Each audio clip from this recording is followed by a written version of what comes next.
یعنی غزوہ تبوک میں جنہوں نے ساتھ دیا، غزوہ تبوک کو غزوہ اسرت بھی کہتے ہیں، اسرت مانے تنگی۔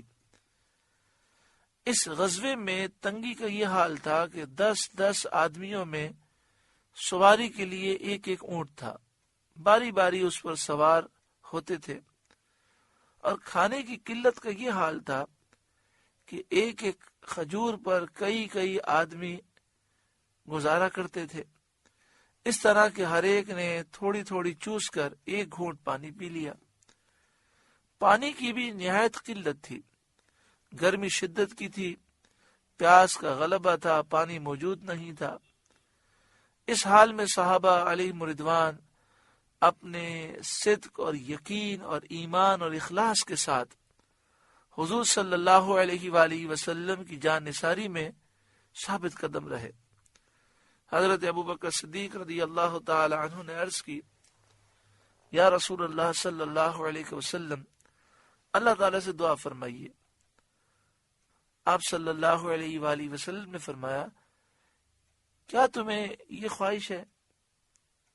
عرض کیا، جی ہاں یا رسول اللہ، میری خواہش ہے کہ آپ دعا کریں۔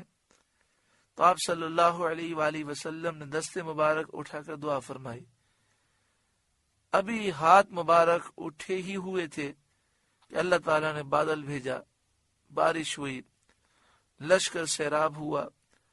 لشکر والوں نے 30,000 کا لشکر تھا، انہوں نے اپنے برتن پانی سے بھر لیے۔ اس کے بعد جب آگے چلے تو زمین خشک تھی، یعنی بادل نے صرف لشکر میں ہی بارش کی، اس کے علاوہ بارش نہ ہوئی۔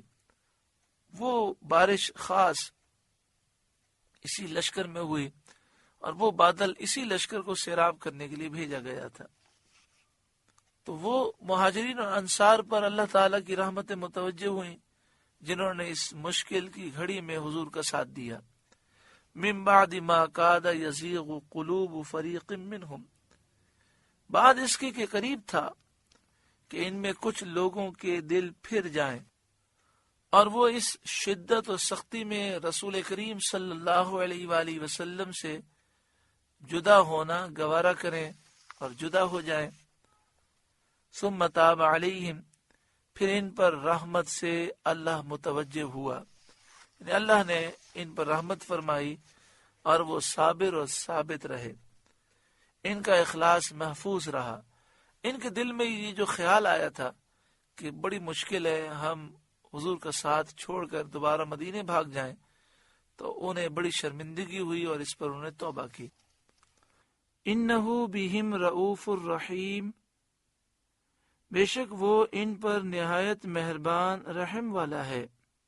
وعلی الثلاثۃ الذین خلفوا، اور اللہ کی رحمت متوجہ ہوئی ان 3 افراد پر جو موقوف رکھے گئے تھے۔ 3 افراد وہ جن کا ذکر پچھلی آیت میں ہو چکا ہے، وآخرون مرجون لامر اللہ میں، کہ 3 افراد وہ جو باقی رہ گئے تھے، اللہ تعالیٰ کے حکم کے لیے انہیں موقوف رکھا گیا، وہ منتظر تھے کہ اللہ ہمیں کیا حکم دیتا ہے۔ یہ 3 افراد حضرت کعب بن مالک ہیں، حضرت ہلال بن امیہ اور حضرت مرارہ بن ربیع۔ یہ تینوں انصاری تھے۔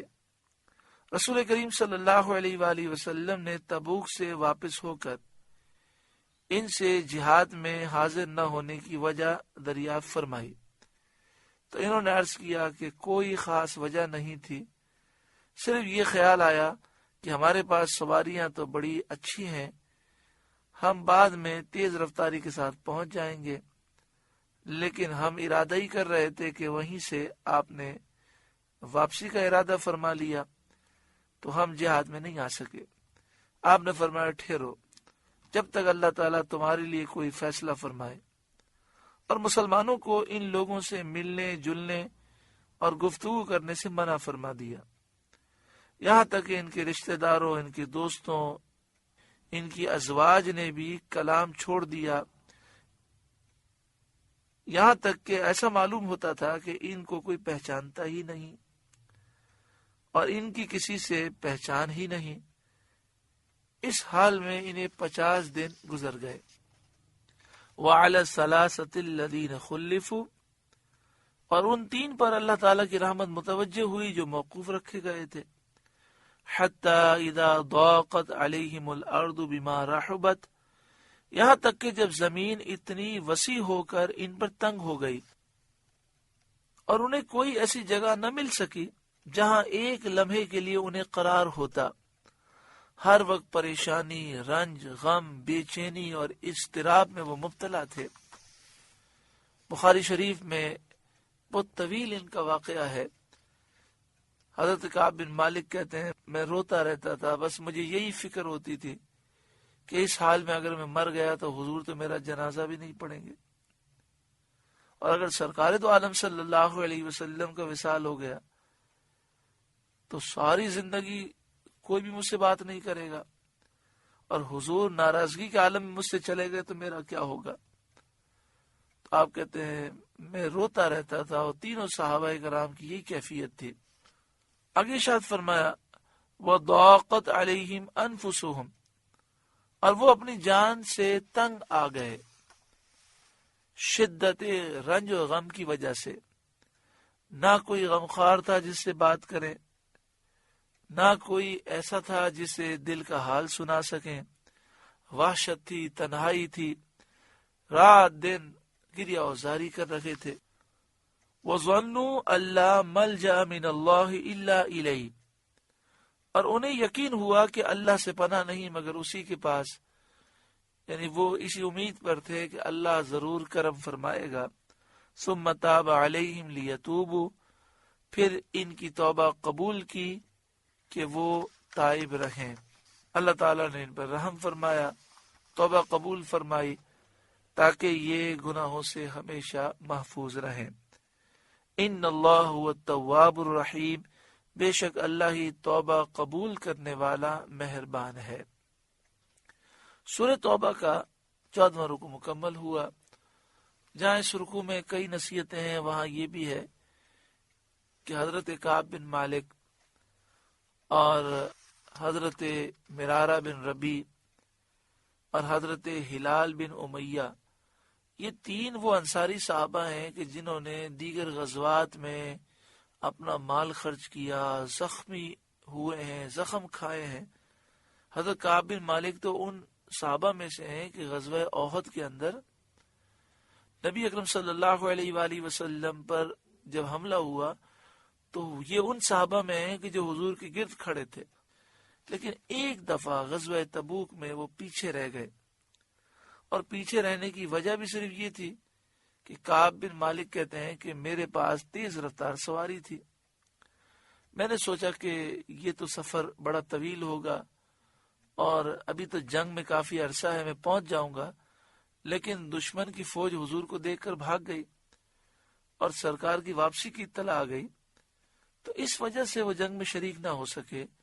لیکن 50 دن تک نبی اکرم صلی اللہ علیہ وآلہ وسلم کی رضا حاصل کرنے کے لیے یہ روتے رہے، اللہ سے معافیاں مانگتے رہے۔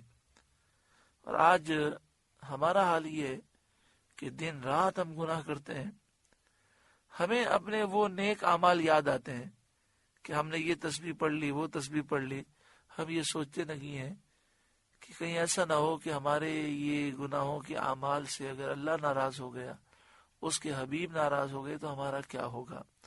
اللہ تبارک و تعالی ہم سب کو سچی پکی توبہ کی توفیق عطا فرمائے، اللہ اور اس کے رسول کی فرمانبرداری کی توفیق عطا فرمائے، ہمیں اپنی جان، اپنا مال، اپنا سب کچھ دین کے لیے جہاد میں اور حضور کی ناموس کی حفاظت میں قربان کر دینے کی اللہ تعالی ہمیں توفیق عطا فرمائے، حقیقی جذبہ عطا فرمائے۔